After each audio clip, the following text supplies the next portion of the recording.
ಪುಣ್ಯ ಸಿಗ್ಲಿ ಅಂತೇನು ಹಾಸಿನಿ ಅಕ್ಕ ಆರ್ತಿ ಕೊಟ್ಟಿಲ್ಲವಲ್ಲ ಬಾವಾ? ಅಯ್ಯೋ, ಕೈಯೆಲ್ಲ ಕಪ್ಕಾಗುತ್ತೆ ಅಂತ ಏನಾದ್ರು ಅನ್ಕೊಂಡ್ಯಾ ಹೇಗೆ?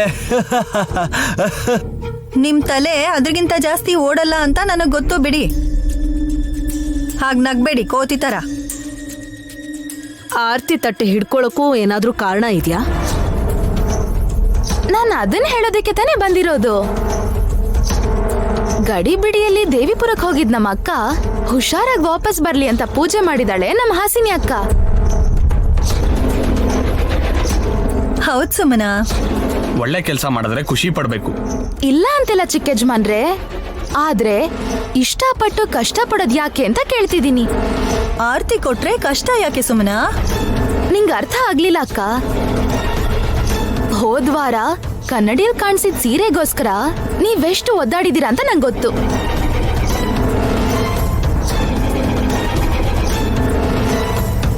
ಅದನ್ನ ಉಟ್ಕೊಂಡ್ರೆ ಪ್ರಾಣ ಅಪಾಯಕ್ಕೆ ಏನ್ ಕಾರಣ ಅಂತ ಗೊತ್ತಾಗತ್ತೆ ಅಂತ ಕುಚ್ಚನ್ನು ಸರಿಯಾಗಿ ಹೊಲ್ಸ್ಕೊಂಡ್ಲೋ ಇಲ್ವೋ ಅವಸರದಲ್ಲಿ ಹೊರಟೋದ್ಲು ನಮ್ಮ ಅಕ್ಕ. ನನ್ನ ಅಂದಾಜ್ ಪ್ರಕಾರ ಮೃತ್ಯು ಅಪಾಯ ಓಡ್ಕೊಂಡ್ ಬರುತ್ತೇನೋ. ಯಾಕಮ್ಮ ಹಾಗ್ ಮಾತಾಡ್ತೀಯ?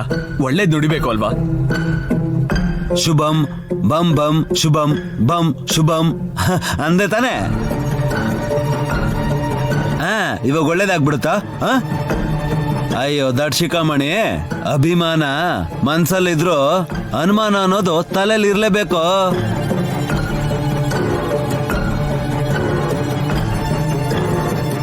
ಸುಮನ ಹೇಳ್ದಾಗೆ ಅಲ್ಲಿಗೆ ಹೋದ್ರೆ ಅಪಾಯ ಬರುತ್ತೆ ಅಂತ ಗಾಬರಿ ಮಾಡ್ಕೊಂಡಾಗ ನೈನಿ ಅದೇ ಸೀರೆ ಯಾಕೆ ಉಟ್ಕೊಂಡು ಹೋಗ್ಬೇಕಿತ್ತು ಅಂತ.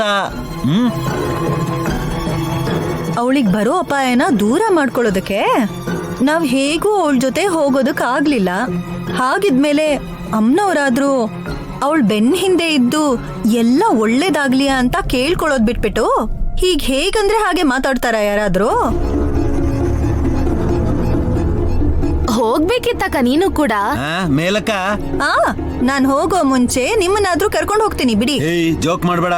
ನೀವು ಅಷ್ಟೇ. ಅಬ್ಬಾ, ಈಗ ಸುಮ್ನೆ ಇರ್ತೀರಾ?